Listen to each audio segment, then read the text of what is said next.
Why do I have three of the same obscure VAM? It's the Morgan Dollar MD here. I'm going to let you in on a secret about these coins, and you might not care about them the way that I care about them. But what you might care about is that these coins could actually bring a price that's significantly above the gray sheet value. So the coin in question is the 1891 VAM-2 DDO ear. So we're not talking Scarface, we're not talking Hot Lips. This isn't the 8-tail feather. This is kind of an obscure VAM. And as you probably know, DDO stands for double die obverse. And so what happens is when they were creating the dies for this particular coin, when the hub pressed into the die to create it, there was a doubling around the ear. And if we look here, you can see it there pretty easily, even without a loop. Some of these little bit nicer coins, can see it even a bit better. Helps if my lights aren't hindering you. Yeah, there you go. Pretty easy to see right there at the earlobe. This one, even cleaner. Should be able to see it pretty easy there. My lights cooperate. Yeah, pretty easy to see. There's definitely a doubling on that ear. So why do I have these? Well, you might think, well, this guy just really likes VAMs. And I do like VAMs. I think they're cool. Like, it's kind of an interesting little bit of tidbit of history about each one of these coins. But that's not the reason that I like them. The reason that I like these coins is because I'm a registry Morgan set builder. And when I'm building a registry set, I want the highest possible points. Okay, so why does that even matter? Well, certain VAM coins can carry enormous registry points over their non-VAM counterpoints, and there is a bit of randomness to it.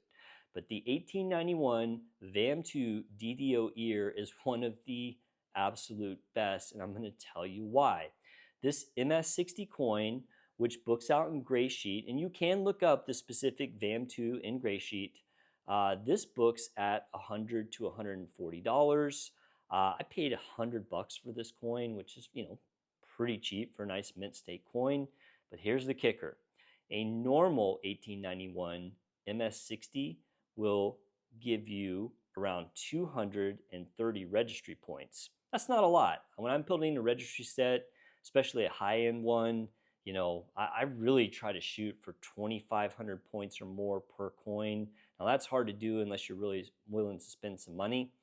But this coin that I paid $100 for gives 2,754 registry points. That's absolutely insane for a coin that I bought for $100, and they go up from here.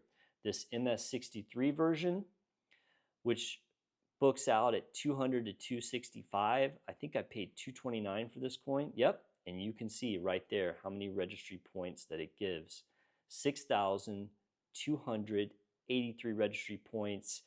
Absolutely bonkers. The non-VAM version of this coin is 642. So 10 times the registry points for a coin that is basically the same price unless somebody knows what they got. Now, here's the crown jewel. This one I am going to get crossed over to NGC because I am making NGC registry sets. This is a MS64 plus VAM-2 with CAC sticker. Now, of course, plus coins, it's hard to nail down the value. I can tell you that an MS64 CAC value is at $550 to $725. If it was a 65 CAC coin, you're looking at $3,500 to $4,400. Big jump there. Now, I actually paid a pretty decent price for this coin. I paid $15.50 for the coin. You might think, why would you do that? Well, this coin in the NGC registry is worth 10,277 registry points. That is absolutely insane for a coin. In order to get a coin that gives you that many points, you'd have to have something like an MS60 1893S. I mean, a coin that might cost, hundreds of thousands of dollars. I can get the same registry points for a tiny fraction of that value. So why do I want points? Well, as I said, I'm a registry set builder. I want my registry set to have the highest registry points that it can possibly have. In fact, for my main set of Morgan dollars in the 105 coin set, I'm trying to build a set that's going to be the top 20 in the registry.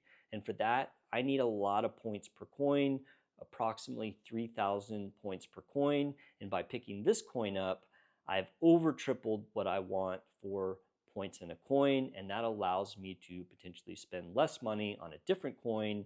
And if it doesn't have the 3,000, it's okay because I've made up for it in a huge way with this one particular coin. So why does this matter to you if you're not a registry collector? Well, because if you can score one of these 1891 VAM-2s and you find somebody that is into the registry and trying to make a set that is actually going to rank high, they will pay for these coins.